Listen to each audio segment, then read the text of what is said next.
Mr. President, it appears there are clashes going down on the line of contact. What should we do? Hold that thought. Before I do anything, let me call up my good friend Turkey. Hello, this is Turkey. Yo, Turkey, you down to mess up Armenia? Am I ever? What about you, Israel? You provide us arms? Sure, man, you got it.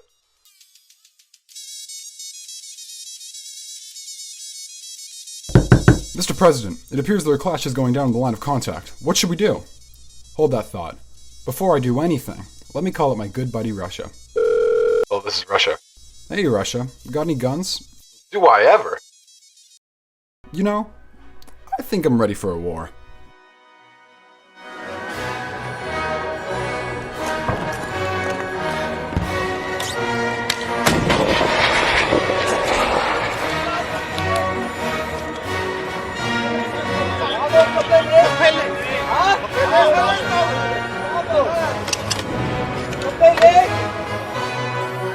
The Caucasus, a region of natural beauty, fine culture, and heaping amounts of ethnic tension.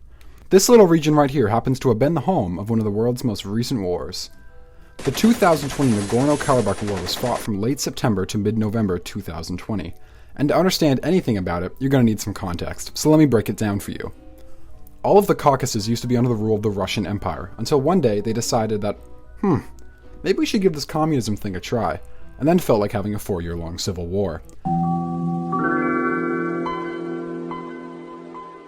In the midst of all this, border nations like Armenia and Azerbaijan decided, screw this, I want to be independent now, and in 1918, both nations declared their independence. There was a bit of an issue, however, and it went like this. Hey Azerbaijan, so I know we just declared independence, and we both have some pretty clear borders, but we have some ethnic Armenians living way over there, and we thought it'd be pretty cool if we could have them be part of our country. Geez, dude, it would be really cool, but we actually have some Azeris living there. So yeah, you're gonna have to be part of our country. Alright. Hey, wanna go to war? Dude, I would love to. And they went to a war for all of a few months until Russia, now the Soviet Union, came back and said, hey guys, just got out of a civil war and oh, you declared independence. Would be a shame if someone just invaded you both. And then they invaded them both. Of course, even though they were all basically in the same country, the regions were still disputed among the Soviet republics, until Stalin eventually gave the region of Karabakh to Azerbaijan. Wait, what? You gave it to Azerbaijan? Wow, okay, didn't expect you to get so mad. That's our land! Okay. What if I make a new semi-autonomous region in Karabakh full of ethnic Armenians? Okay, that works. What should we call it? How about Nagorno-Karabakh? Perfect. This will lead to no confusion in the future. Wow, okay, so we have full control of the entire region? Alright, let's ship in a ton of ethnic Azeris to ensure this will always be ours. Armenia could only sit and watch as they moved thousands of Azeris into what they believed was their land.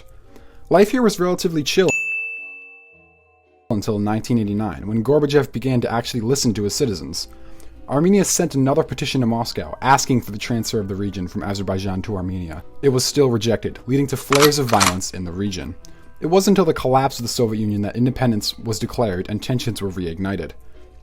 Hey Azerbaijan, so I know we just declared independence and we both have some pretty clear borders, but we still have some ethnic Armenians living way over there, and we thought it'd be pretty cool if we could have them be part of our country. Geez dude, it would be really cool, but we actually have some Azeris living there. So yeah, you're gonna have to be part of our country. Screw it, I'm going to war. Deja vu. In 1991, the conflict became heated and the First Nagorno-Karabakh War started getting backed. The Armenians by the Russians and the Azerbaijanis by the Turks. The war ended in 1994 with a ceasefire, and the Armenians now controlled basically the entirety of the Nagorno-Karabakh region.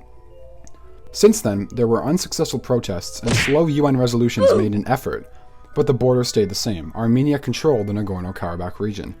It wasn't until 2020 when Azerbaijan felt like, looks like the world's pretty busy with this whole pandemic thing. Who wants to go reclaim the region? Wait. You're starting another war? I'm starting a war. You violated the ceasefire 48 times along the line of contact. You attacked first. We are simply responding to your aggression. Whoa there. You were the one preparing for months with Turkey to execute this. We simply responded to your aggression. You started it. And so forth. What was sure is that Azerbaijan was the first to push their army forward. On the first day of the war, Azeris targeted infrastructure in Armenia with cluster bombs and rocket munitions launched at Stepanakert, the capital of Artsakh. For the first few days, the Azerbaijan gains were small. Armenian and Artsakh troops were forced back from the first line of defense into Artsakh's southeast and northern regions, but inflicted significant losses on Azerbaijan's armored formations. On the 3rd of October, Azerbaijan realized, geez, all these regions we're invading are high and mountainous. What's this? Miles upon miles of flat land right here and for invading? Count me in. And they began to push south, underneath the Nagorno-Karabakh region, and in 5 days, they would finally push across to the southern border of the region itself. By October 20th, they were making slow gains in the Nagorno-Karabakh region, and had pushed their forces nearly towards the mainland of Armenia. In November, they launched an offensive to go north, leading to even more gains by Azerbaijan. On November 4th, they were right outside of Shusha, the second largest city in the region, which is coincidentally very close to the capital. Azerbaijan knew that if they captured it, Armenia would sue for peace. On the 5th, they advanced right alongside the mountainous barrier surrounding the city, and on the 6th, they launched their assault. A day after, the Armenians were driven out, and it was only a matter of time until the Azeris occupied the city in its entirety.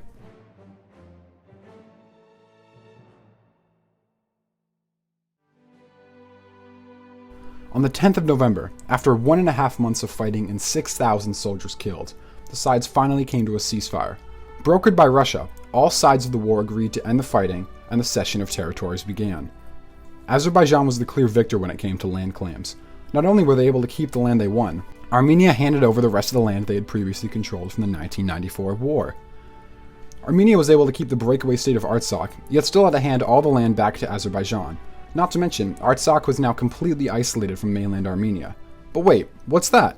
Of course, it's the Lachin Corridor, occupied by 2,000 armed Russian peacekeepers, and an agreement in the ceasefire. After news of the ceasefire came out to the world, a lot of reactions ensued. To be expected, the Armenian people weren't too happy about losing a war, and the Azeris went into full party mode. Nations congratulated the combatants on finding peace, and all the NGOs said, "Hey, good job guys, can you make sure that now, you don't kill any more people?" Sure. So yeah, that's the story of the Second Nagorno-Karabakh War. 2 countries, 2 ethnic groups, and a lot of tension. Or is it? Hi, if you enjoyed the video, I would really appreciate it if you subscribed, because I spent the past month of my life researching and editing this video. So if you liked it, I would really appreciate if you commented, liked, did whatever you want to do. Shared it, I don't care. But yeah, thank you for watching, and part 2 should come out eventually. So I'll see you around then. Thank you very much for spending time watching this video I made. Have a good one.